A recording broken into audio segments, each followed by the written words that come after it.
My self Ramesh Kumar. Last class हमने सीखा था कि गैल्वेनिक सेल होता क्या है और गैल्वेनिक सेल कैसे काम करता है।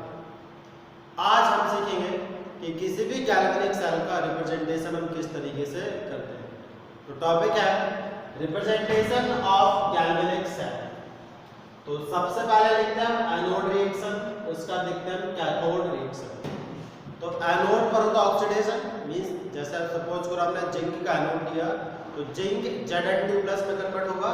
तो जिंक क्या है, मेटल, कन्वर्ट हो रहा है Zn2+ में, तो Zn2+ क्या मेटल आयन। अब एक और चीज हमें ध्यान रखनी है कि जो भी मेटल आयन है उसके हमें कंसंट्रेशन भी स्पेसिफाई करनी है। उसके बाद हमें लिखना है कैथोड रिएक्शन। तो कैथोड पर क्या होता है, रिडक्शन। तो सपोज करो इसी साल के लिए एग्जांपल देखते हैं। तो रिडक्शन कैसे होगा, Cu2+ plus 2 electron gives out Cu। तो पहले Cu2+ था तो लिखेंगे हम मेटल आयन और उसके साथ उसकी कंसंट्रेशन ऑब्लिक मेटल। तो इस गैल्वेनिक सेल को रिप्रेजेंट कर रहे हैं, जरा देखते हैं। सबसे पहले मेटल, तो पहले लिखते हैं एनोड रिएक्शन। तो एनोड पर Zn2+ में कन्वर्ट हो रहा था, तो जिंक ऑब्लिक Zn2+, साथ में लिखना है कंसंट्रेशन। तो स्टैंडर्ड स्टेट में ZnSO4 का कंसंट्रेशन या फिर Zn2+ का कंसंट्रेशन हमने 1 मोलर लिया था, यहाँ पर लिख दिया हमने 1 मोलर। आप और कोई कंसंट्रेशन लेंगे तो उस कंसंट्रेशन को नोट करेंगे। डबल ऑब्लिक, और जो डबल ऑब्लिक है यहाँ पर रिप्रेजेंट करते हैं सॉल्ट ब्रिज को, डालने देंगे ये रिप्रेजेंट करता है सॉल्ट ब्रिज को। उसके बाद देखेंगे हम कैथोड रिएक्शन। कैथोड पर क्या हो रहा था, कॉपर का रिडक्शन। तो Cu2+ कन्वर्ट हो रहा था Cu में, तो Cu2+ गिव्स आउट Cu। तो अभी हमें लिखना मेटल आयन उसकी कंसंट्रेशन। तो Cu2+ का कंसंट्रेशन कितना है, 1 मोलर। तो आप लिखेंगे 1 मोलर ऑब्लिक Cu। आप कुछ और कंसंट्रेशन लेंगे तो उस कंसंट्रेशन को जस्टिफाई करेंगे। अब अगला टॉपिक है रिप्रेजेंटेशन ऑफ हाइड्रोजन इलेक्ट्रोड।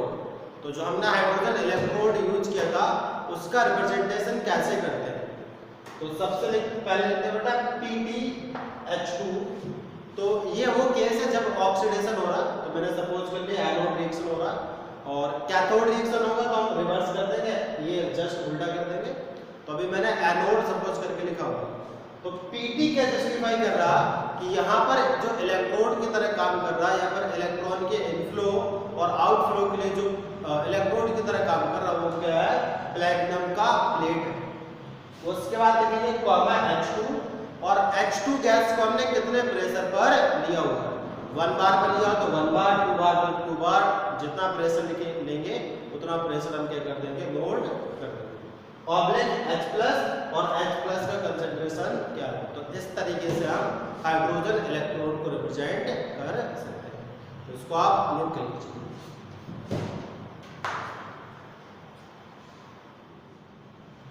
अब देखते हैं हम electrochemical series. The standard electrode potentials of a large number of electrodes have been determined using standard hydrogen electrode as the reference electrode. तो यहाँ पर ये बताया गया है कि जो बहुत सारे इलेक्ट्रोड्स हैं उनके इलेक्ट्रोड पोटेंशियल हम कैसे मेजर कर सकते हैं। तो मेजर करने के लिए हम क्या करते हैं, हाइड्रोजन इलेक्ट्रोड को रेफरेंस इलेक्ट्रोड सपोज करते हैं और बाकी जिस भी इलेक्ट्रोड का इलेक्ट्रोड पोटेंशियल मेजर करना होता है उसको वहां पर कनेक्ट कर देते हैं। इसको हमने पिछले एक वीडियो लेक्चर में डिस्कस किया था कि हमने जिंक का और कॉपर का इलेक्ट्रोड पोटेंशियल कैसे मेजर किया था। हमें आयरन का करना है, सोडियम का करना है, पोटेशियम का करना है, तो एक जगह हम रखेंगे हाइड्रोजन इलेक्ट्रोड और जिस भी इलेक्ट्रोड का मेजर करना दूसरा इलेक्ट्रोड उस मेटल का या फिर उस एलिमेंट का ले लेंगे। तो इस तरीके से बहुत सारे इलेक्ट्रोड के हमने इलेक्ट्रोड पोटेंशियल मेजर करनी है।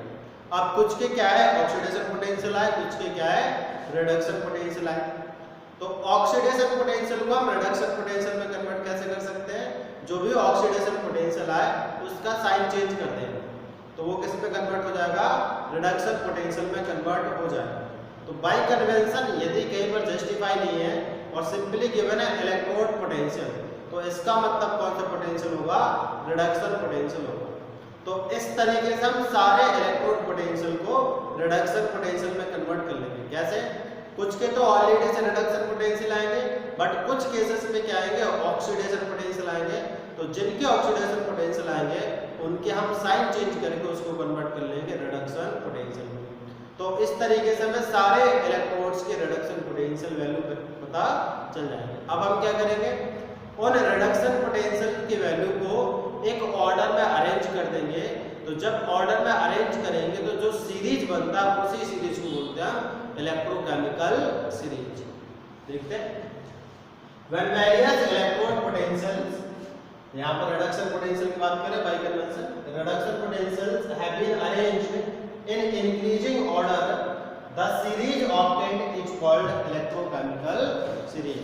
तो जो भी इलेक्ट्रोड पोटेंशियल ऑब्टेन्ड हुए हैं सारे इलेक्ट्रोड्स के, उनको हम इंक्रीजिंग ऑर्डर में अरेंज कर दें तो जो सीरीज फॉर्म होता है उसे बोलते हैं इलेक्ट्रोकेमिकल सीरीज। आप डिक्रीजिंग ऑर्डर में भी कर सकते हो, डिक्रीजिंग ऑर्डर में कर दो तब भी जो सीरीज फॉर्म होगा उसे बोलेंगे हम इलेक्ट्रोकेमिकल सीरीज। तो सिंपली से इलेक्ट्रोकेमिकल सीरीज क्या है, इलेक्ट्रोड पोटेंशियल का एक अरेंजमेंट है। इंक्रीजिंग ऑर्डर में भी कर सकते हैं आप, डिक्रीजिंग ऑर्डर में भी कर सकते हैं। डायग्राम में देख पा रहे हो बेटा, इस वाले केस में हमने क्या किया, इंक्रीजिंग ऑर्डर में किया हुआ है और एनसीईआरटी में आई थिंक डिक्रीजिंग ऑर्डर में गिवन है। तो आप सिंपली लिख सकते हैं कि इलेक्ट्रोकेमिकल सीरीज क्या है, एक रेगुलर ऑर्डर है इलेक्ट्रोड पोटेंशियल का, इंक्रीजिंग ऑर्डर और डिक्रीजिंग ऑर्डर में। तो हम देख पा रहे हैं बेटा, तो लिथियम का रिडक्शन पोटेंशियल है -3.05, पोटेशियम का -2.93।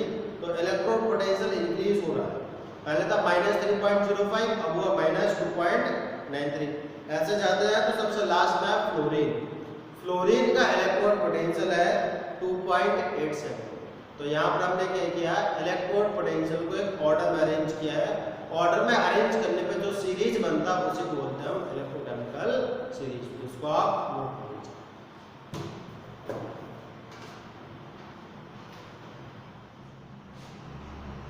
अब देखते हैं एप्लीकेशन ऑफ इलेक्ट्रोकेमिकल सीरीज। तो पहला एप्लीकेशन है to compare the relative oxidising and reducing power. Means हम इलेक्ट्रोकेमिकल सीरीज की हेल्प से ये कंपेयर कर सकते हैं कि कौन सा एलिमेंट बहुत ज़्यादा ऑक्सीडाइजिंग एजेंट की तरह काम कर सकता है और कौन सा एलिमेंट रिड्यूसिंग एजेंट की तरह काम कर सकता है। तो हमें ये स्टेटमेंट लर्न करना पड़ेगा, as we go down the in the electrochemical series, oxidizing power of elements increases whereas reducing power decreases। तो इसका मतलब ये है कि जैसे जैसे हम इलेक्ट्रोकेमिकल सीरीज में ऊपर से नीचे आएंगे तो ऑक्सीडाइजिंग पावर इंक्रीज करेगी और रिड्यूसिंग पावर डिक्रीज करेगी। इस बेस पर हम क्या बोल सकते हैं कि लिथियम सबसे स्ट्रॉन्गेस्ट रिड्यूसिंग एजेंट है और उससे वीक पोटेशियम है और उससे वीक बेरियम है। और ऑक्सीडाइजिंग एजेंट की बात करें तो सबसे स्ट्रॉन्गेस्ट ऑक्सीडाइजिंग एजेंट फ्लोरीन है। फ्लोरीन से थोड़ा सा वीक है कोबाल्ट 3+ है, जब कोबाल्ट 3+ कोबाल्ट 2+ में जाएगा उससे कम थोड़ा सा क्या है गोल्ड 3+ से गोल्ड जब कन्वर्ट होता है। तो इस तरीके से हम एलिमेंट्स की ऑक्सीडाइजिंग पावर और रिड्यूसिंग पावर को कंपेयर कर सकते हैं।